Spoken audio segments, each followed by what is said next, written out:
5월을 지칭하는 말들이 여러 있습니다. 5월을 계절의 여왕이라고 하지 않습니까? 실록이 풍성하고 또 화창한 날씨가 연속입니다. 어제 집시 선교 활동을 다녀왔는데요. 날씨가 참 너무 좋았어요. 장거리 여행이었고 또 올 때 갈 때 이야기 사연도 많았고 또 아이들과 함께 있을 때 이런 시간들을 보내면서 아름다운 자연도 볼 수 있었고 그리고 햇빛도 즐기면서 정말 5월 계절의 여왕 마음껏 즐기는 그런 유쾌한 시간이었습니다. 또 5월을 우리가 잘 아는 대로 가정의 달이라고 부르기도 합니다. 어린이날부터 해서 어버이날, 성년의 날, 또 부부의 날, 가정을 기억하는 날들이 많이 있기 때문입니다. 성경에 보면은 하나님께서 인간에게 두 개의 행복의 둥지를 주셨다라고 합니다. 하나는 모든 만물을 창조하신 다음에 가정이라고 하는 둥지이고 또 한 가지는 우리 신앙의 공동체인 교회라고 하는 둥지입니다. 하나님께서 만물을 창조하시고 생육하고 번성하여 땅에 충만하라라고 하신 이 명령은 우리 가정과 그리고 이 교회에 주신 사명입니다. 그래서 신앙 안에서 가정이 건강하면 교회도 건강합니다. 현대사회에 여러 가지 가정들에 대해서 불협화음들이 들려옵니다. 최근 조사에 아주 흥미로운 결과가 있는데요. 아주 전통적인 질문이죠. 다시 결혼하면 지금의 배우자와 결혼을 하겠느냐? 한번 생각해 보세요. 70%의 기혼 여성은 안 한다. 절대 안 한다. 내가 왜 70%의 기혼 여성? 남성들은 조금 나아요. 50%가 안 한다. 이렇게 대답을 했다고 합니다. 문제는 결혼 기간이 갈수록 아니요라는 응답이 많았다는 거예요. 함께 살면 사랑이 더 깊어지고 이해할 줄 알았는데 살수록 사랑도 식고 실망도 많고 또 서로에 대한 기대, 희망도 잃게 되고 내가 이러려고 결혼을 했냐 후회만 생긴다는 것입니다. 오늘 보면은 이런 우리의 상황과는 사뭇 다른 화목한 가정의 이야기입니다. 룻기의 시대적인 배경은 사사시대입니다. 사사시대가 어떤 시대입니까? 사사기에서 반복적으로 그 시대상을 말하는 문구가 있습니다. 그때에는 이스라엘에 왕이 없었기 때문에 사람마다 제 멋대로 하던 시대였다. 이런 문구가 계속해서 반복되고 있어요. 사람마다 제 멋대로. 이게 슬로건입니다. 도덕적으로 종교적으로 자신이 하고 싶은 대로 하는 어두운 시기요, 영적으로 암흑의 시기입니다. 이런 어두운 시기에 한 줄기 빛처럼 등장해서 훈훈한 감동을 주는 사랑의 이야기가 있는데 그것이 바로 룻기라고 하는 것입니다. 룻이 도대체 어떤 삶을 살았기에 구약 성경에서 가장 감동적인 사랑의 이야기로 우리에게 다가오는 것입니까? 룻의 이야기는 유다 지방에 흉년이 들면서 시작이 됩니다. 베들레헴에 사는 어떤 사람이 아내와 두 아들을 데리고 저 사해 동편 이방 지역인 모압 땅으로 건너갔습니다.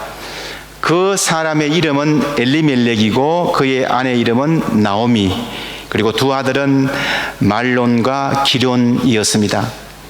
그 집의 가장인 엘리멜렉이 모압 땅에서 죽었고 과부가 된 나오미는 혼자서 이제 두 아들을 키우게 됩니다. 어려운 형편에서도 나오미는 두 아들을 장가 보낼 수 있었습니다. 신부는 물론 이방 사람 모압 여자였습니다. 한 여자의 이름은 오르바였고 다른 여자의 이름은 룻이었습니다. 여기까지는 그저 그렇고 그런 이야기입니다. 10년 뒤에 두 아들까지 잃고 말았어요. 그 집안의 남자들이 다 죽은 것입니다. 이미 오래전에 과부가 된 나오미, 새로 과부가 된 두 며느리, 이렇게 남겨졌습니다. 이 나오미의 심정이 어떠했을까요? 당시에 가장 가련한 사람들 중에 한 사람으로 이방 땅에서 살아갔어야 했을 겁니다. 그렇게 세월이 흐르는 중에 나오미는 고향으로부터 소식이 들려와요. 극심한 기근이 끝나고 어느 정도 먹게 살게 되었다라는 소식이 들려옵니다. 나오미는 이제 귀향을 결심합니다. 지금 말로는 역이민을 선택한 거죠. 자신도 남편이 없고 고향으로 가는 거지만은 이 며느리들이 저 낯선 타국으로 가는 것이 마음에 걸렸습니다. 얼마나 불안하고 가슴 답답한 일인지를 잘 알고 있었기에 며느리들에게 말을 하죠. 오늘 본문이 시작되는 12절에서 이렇게 말합니다. 돌아가라, 돌아가라. 내 딸들아, 제발 제발 돌아가거라. 베들레헴으로 가는 것이 쉽지 않고 그 삶의 형편이 녹록지 않으니까 제발 돌아가라라고 합니다. 이 말이 떨어지자 며느리들은 대성통곡을 합니다. 그러나 마침내 큰 며느리 오르바는 시어머니에게 큰절을 하고는 돌아갔고, 룻은 어떻게 되었습니까? 꿈쩍도 안 해요. 나오미는 다시 타일렀어요. 내 동서처럼 돌아가라. 하지만 룻은 더 강하게 자신의 결심을 밝힙니다. 16절, 17절 말씀입니다. 한번 보실까요? 나더러 어머님 곁을 떠나라, 어머님을 뒤따르라 말고 돌아가라고 강요하지 마십시오. 어머님이 가시는 곳에 나도 가고 어머님이 머무시는 곳에 나도 머무겠습니다. 어머님의 결례가 내 결례가 되고 어머님의 하나님이 내 하나님이 될 것입니다. 어머님이 숨을 거두시는 곳에서 나도 죽고 그곳에 나도 묻히겠습니다. 세상에나 이런 며느리가 요즘 있을까요? 시어머니와 며느리 사이 관계가 이보다 더 감동적일 수가 없어요. 다른 본문은 산문으로 되어 있지만 요 구절만은 시구로 되어 있습니다. 시적인 문구로 자신의 결단을 보여주었다는 것이에요. 룻은 시어머니를 선택했고 시어머니와 함께 베들레헴으로 떠납니다. 참으로 효성지극한 룻입니다. 하지만 룻이 시어머니를 따라왔다고 하는 것은 겉으로 보이는 효성 이상의 그 무엇이 있습니다. 단순히 어머니를 선택한 것이 아니고 어머니가 섬기는 하나님을 선택한 것입니다. 어머님의 결례가 내 결례이고 어머님의 하나님이 내 하나님이십니다. 이렇게 고백하지 않았습니까? 그러니까 룻의 믿음과 가정을 모두 지킨 그런 장본인입니다. 하나님 중심의 효를 실천했습니다. 믿음 안에서 효를 실천했습니다. 사실 룻의 입장에서 보면은 모압 땅에 그저 남아있는 것이 새로운 가정을 이루는 것이 더 수월한 선택이었을 수도 있어요. 그러나 룻은 자신의 편안한 삶보다는 시어머니가 믿는 그 하나님을 자신의 하나님으로 받아왔습니다. 하나님과 함께 하는 인생을 선택했다는 것이죠. 하나님 안에서 가정을 책임을 다하는 일은 결코 쉬운 일이 아니었습니다. 믿음의 선택에는 언제나 고난이 따라옵니다. 룻은 자신이 선택한 일에 책임을 지면서 지극정성으로 어머님을 모시고 어머님을 사랑하면서 모시고 있어요. 실제로 어머니를 목양하기 위해서 여러 가지 일을 합니다. 20절 말씀을 여러분 한번 우선 보시기 바랍니다. 나오미가 그들에게 대답하였다. 나를 나오미라고 부르지들 마십시오. 전능하신 분에게 나를 몹시도 괴롭게 하셨으니 이제는 나를 마라라 부르십시오. 나오미가 자신을 뭐라고 불러달라고 합니까? 나오미라고 하지 말고 마라라고 불러라. 나오미는 즐거운 자라는 뜻인데요, 마라는 선자, 선자라는 뜻입니다. 자신은 더 이상 즐겁고 기쁜 사람이 아니고 서고 보잘것 없는 그런 사람이라는 것입니다. 스스로를 평가하고 풍족한 사람이었는데 지금은 텅 빈 사람이었답니다. 나는 쫄딱 망했습니다. 나는 실패한 사람입니다. 자포자기를 하고 있어요. 이런 어머니의 인생을 위해서 룻이 이제 먹여 살립니다. 용기를 주고 힘을 주고요, 밭에 나가서 이삭을 주어서 어머니를 동양합니다. 이 소문이 가까운 친척 보아스를 통해서 들리기 시작했고, 이 룻의 효도와 믿음이 온 동네에 퍼졌습니다. 많은 사람들이 그를 칭찬했습니다. 결국은 빈 털터리로 돌아왔지만은 축복의 집안으로 바꾸게 된 것입니다. 오늘 본문 마지막 22절을 한번 여러분 보시기 바랍니다. 나오미가 모압 지방에서 그의 며느리 모압 여인 룻과 함께 돌아왔는데 그들이 보리 추수 시작할 때에 베들레헴에 이르렀더라. 어떤 때에 돌아왔다고 말하고 있습니까? 보리 추수 시작할 때. 문학적인 표현으로 복선이 깔려 있어요.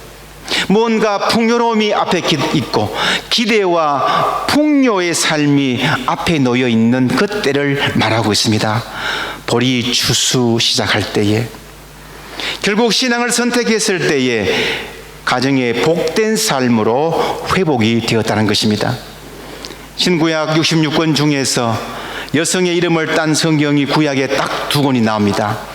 하나는 오늘 본문의 룻이고 하나는 뭡니까?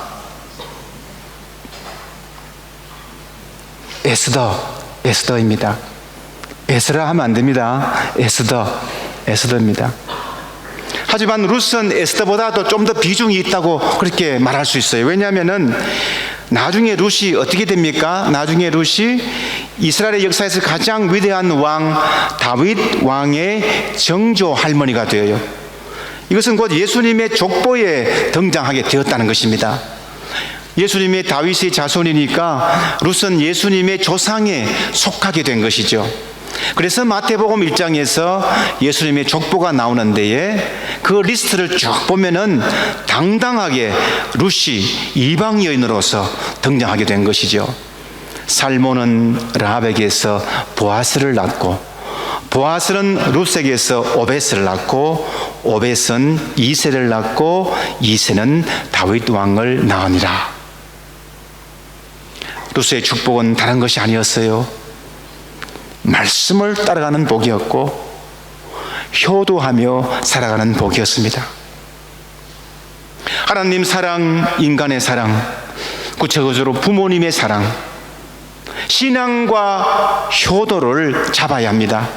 오늘 본문 14절에서 중요한 힌트를 우리가 얻을 수가 있어요. 14절 말씀인데요, 그들의 소리를 높여 다시 울더니 오르바는 그의 시어머니에게 입맞추되 룻은 그를 붙쫓았더라. 룻은 오히려 시어머니 곁에서 더 달라붙었다라는 그런 말씀입니다. 이것은 믿음과 효성을 향한 물리적이고 영적인 애착을 말합니다. 룻은 시어머니를 인간적인 도리로만 따라간 것이 아닙니다. 믿음을 따라갔습니다.